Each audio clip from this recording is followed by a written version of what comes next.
He thought it was just one night, but one night was all it took. I didn't suspect a thing until a call came through while he was in the shower. A woman's voice left a voicemail that made my blood run cold. I know you said it was just a one-time thing, but I can't stop thinking about you. My hands shook as I replayed it. That night, I set his phone next to his dinner plate and said, "You have a message." He pressed play, and as the voice filled the room, his face went pale. He opened his mouth, but no words came out because he knew there was nothing left to say. I never thought I'd be writing this, but here I am, sharing a story I once believed could never be mine. My name's Laura, and for the past 15 years, I've been married to Mark. We built a life together in Seattle, a city we both loved for its vibrant culture and the memories we'd created there. Our relationship wasn't perfect, whose is, but I always believed we had a solid foundation of trust and mutual respect. Mark worked as a software engineer for a reputable tech company, often putting in long hours, but always making time for our weekend hikes and Friday movie nights. I managed a local bookstore, a dream I'd nurtured since childhood. Our routines were comforting, a testament to the life we'd built side by side. Looking back, I can see the subtle shifts that hinted at the storm brewing beneath our seemingly calm surface. Mark started coming home later than usual, attributing it to increased workloads and tight deadlines. He became more protective of his phone, a device that had once been left carelessly on the kitchen counter but now seemed glued to his side. Our conversations grew shorter, filled with generic responses and lacking the depth they once held. I dismissed these signs, convincing myself that work stress was the culprit. After all, we'd been through rough patches before and always emerged stronger. But nothing could have prepared me for the revelation that shattered the illusion of our perfect life. It was a rainy Tuesday evening when the facade crumbled. Mark had just returned from work, drenched and exhausted. He greeted me with a peck on the cheek before heading straight to the shower, leaving his phone on the dining table, a rare occurrence these days. As I set the table for dinner, his phone buzzed, vibrating against the wooden surface. I glanced at the screen, intending to ignore it, but the preview of the message caught my eye. "I know you said it was just a one-time thing, but I can't stop thinking about you." My heart pounded in my chest, a deafening drumbeat that drowned out the sound of the rain tapping against the windows. My hands trembled as I picked up the phone, the message glaring back at me like a cruel taunt. The sender's name was unfamiliar, Sophie. I felt a whirlwind of emotions, confusion, anger, betrayal, all swirling within me, threatening to consume me whole. The man I had shared my life with, the one I trusted implicitly, had been unfaithful. The realization was a punch to the gut, leaving me gasping for air. Mark emerged from the bathroom, a towel wrapped around his waist, rubbing another through his damp hair. He froze when he saw me holding his phone, the color draining from his face as if he'd seen a ghost. "You have a message," I said, my voice barely above a whisper, yet laced with a sharpness that cut through the thick tension in the room. He approached cautiously, taking the phone from my outstretched hand. His eyes scanned the screen, and I watched as his expression shifted from confusion to horror. He opened his mouth to speak, but no words came out. The silence between us was deafening. "Who is she, Mark?" I demanded, my voice breaking as tears welled up in my eyes. He swallowed hard, looking away as if the answer lay somewhere within the walls of our home. "Laura, It's not what you think," he stammered, but even he seemed unconvinced by his own words. "Don't insult me with lies," I shot back, the pain morphing into anger. "Tell me the truth." He sank into the nearest chair, burying his face in his hands. "Her name is Sophie. We met at a conference in San Francisco 3 months ago. It was a mistake. A one-night stand. I told her it couldn't happen again." "Then why is she still messaging you?" I pressed, my voice rising with each word. "I don't know," he admitted, finally meeting my gaze. "I haven't responded to her since that night. I thought it was over." The weight of his betrayal pressed down on me, making it hard to breathe. The life we'd built together, the trust we'd nurtured over the years, now lay in ruins at our feet. "I need some time," I whispered, grabbing my coat from the rack. "I can't be here right now." "Laura, Please, Mark pleaded, reaching out to me. I'm so sorry. I love you. It was a terrible mistake. I pulled away, the touch of his hand feeling foreign, almost repulsive. Love isn't supposed to hurt like this, Mark. With that, I stepped out into the rain, letting the cold droplets mingle with the tears streaming down my face. I walked aimlessly through the city streets, the vibrant lights of Seattle blurred by my grief. Memories of our life together played in my mind like a cruel montage, each one a reminder of the betrayal that now tainted them. Over the next few days, I stayed with my sister, Emily, who lived across town. She offered a comforting presence, listening as I poured out my heart, oscillating between anger and sorrow.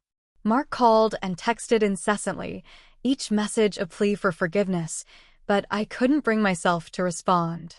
I sought solace in the familiar aisles of my bookstore, immersing myself in stories that weren't my own, finding brief respite from the turmoil that had become my reality. But no matter how hard I tried to escape, the pain lingered, a constant companion. After a week of silence, I agreed to meet Mark at a small cafe we used to frequent, a neutral ground where we could talk without the shadows of our home looming over us. He looked haggard, dark circles under his eyes, a stark contrast to the vibrant man I'd fallen in love with. Laura, he began, his voice trembling. I know I've hurt you in an unimaginable way. There's no excuse for what I've done. But I'm willing to do whatever it takes to make things right. I stirred my coffee, watching the swirls of cream blend into the dark liquid. I don't know if we can come back from this, Mark. Trust isn't something that can be easily restored. I understand, he said, his eyes pleading. But I'm asking for a chance to try. I'll go to counseling, cut off all contact with Sophie, whatever it takes. The sincerity in his voice was evident, but the wound was still fresh, the pain too raw. I need time, I said finally. Time to heal, to figure out if I can ever trust you again. He nodded, tears brimming in his eyes. Take all the time you need. I'll be here, waiting, hoping.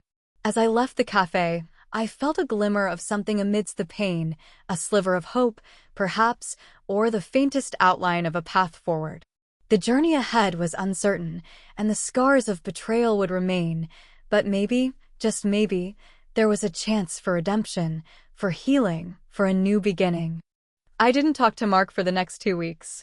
No calls, no texts, nothing. I needed space. I needed to feel like a person again, not just a woman who got cheated on. I went back to the house one afternoon when I knew he'd be at work.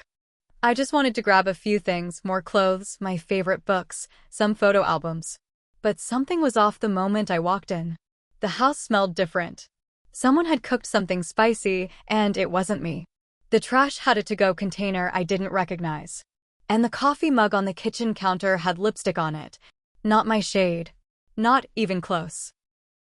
I just stood there, staring at that stupid mug. I'd left to breathe, to clear my head, and he had someone else over? Already? I didn't text him. I didn't call. I just took a photo of the mug, grabbed my things, and left. That night, I couldn't sleep. I stared at my phone, wondering if I should confront him. Ask who she was. Ask if it was Sophie again. But then I thought, what if it wasn't Sophie? What if there's another one? The next day, I sent him the photo of the mug. That's it. No words, just the picture. He replied in less than a minute. Laura, it's not what it looks like. Please, let me explain. I ignored him. 2 hours later, he showed up at my sister's house. I didn't even know how he found out I was there. Emily was at work, so it was just me. I opened the door because I wanted to see his face when he tried to lie to me again. I swear, Laura, he said, breathing hard like he'd run the whole way. It was just a friend from work. I didn't invite her over for anything else. She was dropping off documents. We had coffee. That's it. I stared at him. He looked nervous. His hands were shaking a little. You don't even drink coffee anymore, I said. He blinked, caught off guard. I saw the calendar on the fridge, I added. She drew a heart around Thursday. That's not how people drop off work stuff. His shoulders slumped. That was the moment I knew he was lying. Again. You're still seeing her, aren't you? He looked at the floor. Silent. Is it Sophie? I asked. No, he said finally. It's someone else. My chest hurt. Literally. It felt like I was being crushed from the inside. So how many are there, Mark? Just those two, he whispered. That was the first time I really, truly hated him. You don't get to say you made a mistake, I said. You made a choice. Again and again. He didn't fight back. He just nodded. Like he finally accepted what he'd done. I closed the door in his face. I didn't cry right away. I just sat on the floor and stared at the wall. Hours passed, maybe more. I didn't even move when Emily got home. She found me there, still clutching the photo album I'd brought back. She made me tea. Sat with me in silence. I was glad she didn't ask questions. A few days later, a woman messaged me on Facebook. Her name was Tasha. She said she used to work with Mark. Said she heard what happened and wanted to tell me something. I didn't respond right away, but curiosity won. When I finally replied, she told me she'd dated Mark 2 years ago. For a few months. Said she didn't know he was married at first. When she found out, she broke it off. I was frozen. That made 3. And who knows how many more there were. Mark wasn't just a man who made a mistake. He was a liar. A cheater. Someone who had been living a double life for who knows how long. It all started making sense. The late nights. The business trips that didn't add up. The way he used to be so distant, then suddenly overly affectionate. The phone he always kept face down. I felt stupid. Like I'd been blind the whole time. But I wasn't going to let him keep taking pieces of me.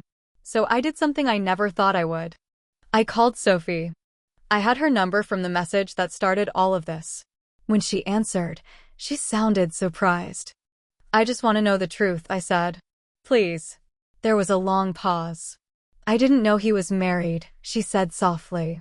He told me he was separated. I felt like vomiting. We slept together more than once, she continued.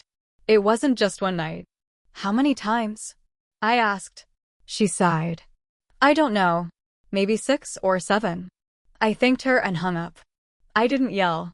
I didn't scream. I just sat in silence. I wasn't dealing with a one-time betrayal. I was dealing with a man who had made lying into a routine. And now, I had to figure out what came next. But I wasn't going to let him speak for me anymore. I was going to tell my side. Every brutal, ugly piece of it. The next morning, I woke up with this strange, heavy calm. Like my body was finally too exhausted to panic anymore. I'd cried all my tears, replayed every conversation in my head, and now I just felt done. But not with the story. Something inside me said it wasn't over. I opened my laptop and typed Mark's name into Google. I don't know what I was hoping to find. Maybe photos of him and one of the women, or maybe nothing at all. But what came up stopped me cold. An article. From 3 years ago.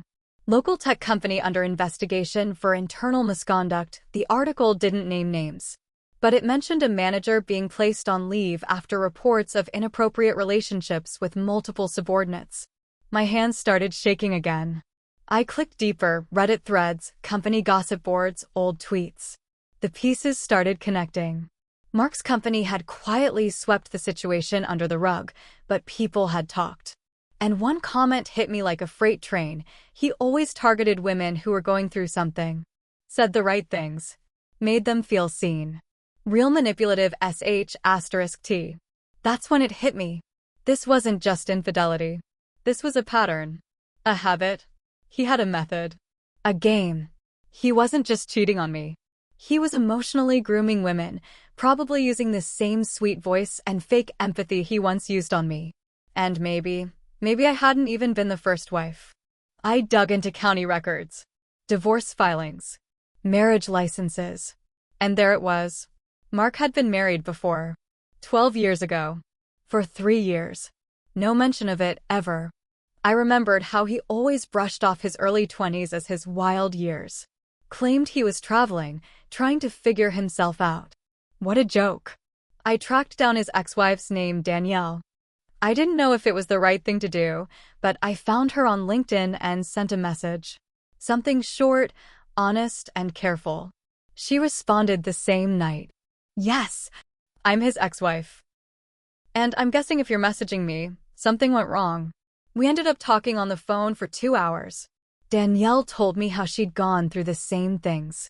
The lies, the phone always on silent, the mood swings, the vague work trips, the sudden emotional distance, followed by fake guilt and flowers when he'd cross a line. He made me feel like I was going crazy, she said. But no, I wasn't crazy. He was just very, very good at lying. It was the first time I felt truly understood. Danielle had never gone public with what happened. She said she didn't want to ruin his career. But I could hear the regret in her voice. I stayed quiet because I didn't want the shame of being that woman, she said. But if I'd spoken up, maybe you wouldn't have had to go through this. I hung up the phone and just sat there. All the anger and pain I'd felt now mixed with something else, clarity. This wasn't just about me. This man had left a trail of destruction behind him. And no one ever stopped him. 2 nights later, there was a knock at the door. I opened it expecting Emily, or maybe Mark, back to beg again. It wasn't either. It was a young woman, maybe mid-20s. Nervous eyes, wringing her hands. Are you Laura? She asked. Yes. She looked like she might cry. I'm sorry for coming here. I didn't know who else to talk to. Who are you? My name's Chloe, she said. I work at Mark's company. My stomach dropped. She took a deep breath. I think I'm pregnant. I let her in and sat her down. She was shaking. Pale. She told me everything. She said she didn't know about me at first, and when she found out, Mark told her our marriage was basically over. Said we were separated and just working out the details. He said he loved me, she whispered, looking so small. He said he was going to leave you soon. That I was the one. I felt something snap inside me. Not just sadness this time. Not just betrayal. Something colder. I asked her if she had proof, messages, voicemails. She nodded and pulled out her phone. The texts were there, plain as day. Mark, telling her he missed her. Telling her to be patient. Telling her to trust him. She hadn't told him yet about the pregnancy. Don't, I said. Not yet. Why? Because I think it's time someone else played the game. I wasn't proud of what I was planning, but I didn't care. Not anymore. I had proof. I had stories. I had 2 exes and a scared young woman carrying possibly his child. And I had nothing left to lose. I didn't know exactly what I was going to do. But I was going to do something. Because Mark wasn't going to destroy anyone else the way he'd destroyed me. I waited 3 days before making a move. 3 days of planning, breathing, thinking not just about revenge, but about justice. I kept thinking about Danielle, about Chloe, about myself, about how many more there might be. On the 4th day, I called Mark and said I was ready to talk. Calm voice. No hint of what was coming.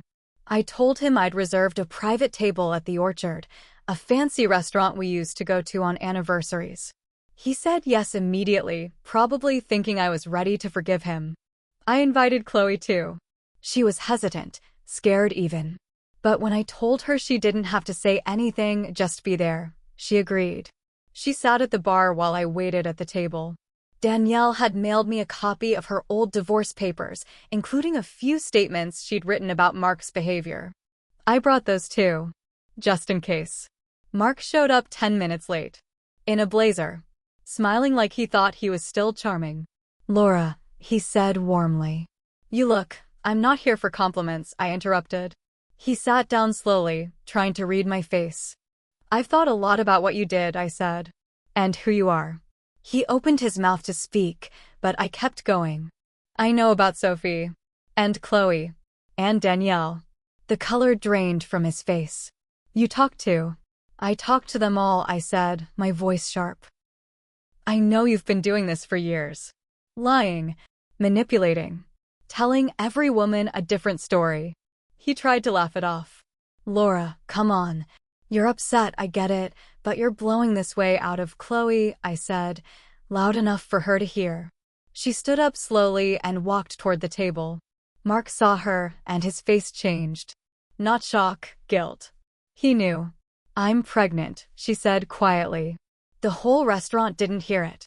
But our server, the two couples at the next table, and the bartender, they definitely did. Mark looked like he'd been slapped. "What?" he stammered. "You said you loved me," she whispered. "You said you were leaving her." Mark looked between us like he didn't know where to run. People were watching now. The whispers were spreading. But I didn't care. Let them see. Let them know. "You told her you were separated," I said. "You told me Sophie was a one-time thing.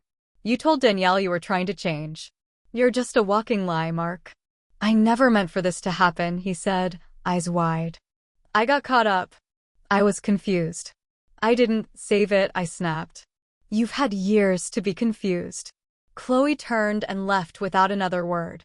I didn't stop her. She'd done enough. Mark slumped in the chair, deflated. "You don't understand how empty I've been." "Oh, I understand," I said, sliding the divorce papers across the table. "But you don't get to make everyone else pay for it." He stared at them. "You already filed?" "Not yet," I said. "I wanted you to see it first. So you'd know I'm serious." He tried to reach across the table. I pulled my hand back like he'd burned me. "I never meant to hurt you," he whispered. "But you did," I said. "Over and over. And you never stopped. You just got better at hiding it." The manager came over and asked if everything was okay. I looked at him, dead in the eyes. "Oh, we're done," I said. I left him there, sitting with his lies and his silence. Let him explain it to the waitstaff. Let him explain it to himself. That night, I sat on the balcony of my sister's apartment, sipping tea and staring at the lights of the city. Emily joined me quietly, not asking questions. Just being there. "I feel like I lived with a stranger," I finally said. "And I never noticed." "You saw what you wanted to see," she said gently. "We all do." Chloe texted me the next morning. She'd gone to a clinic, gotten confirmation. She was keeping the baby. Not for him, but for herself. Danielle sent a second email. She was proud of me for speaking out. Said maybe now Mark wouldn't be able to keep doing this. I filed the divorce papers 3 days later. No drama. No screaming. Just a clean, final signature. People asked me if I was okay. I told them I didn't know. Some days I still don't. I miss the life I thought I had. I miss the man I thought I married. But I don't miss living in fear of what I might find next on his phone. I learned that betrayal doesn't always come with red flags. Sometimes it comes with silence, charm, and years of well-practiced lies. But I also learned that truth has a way of breaking through. And as painful as it is, I'd rather live in truth than a lie dressed up as love. I don't know what comes next. But I know this, I'm not broken. Not anymore.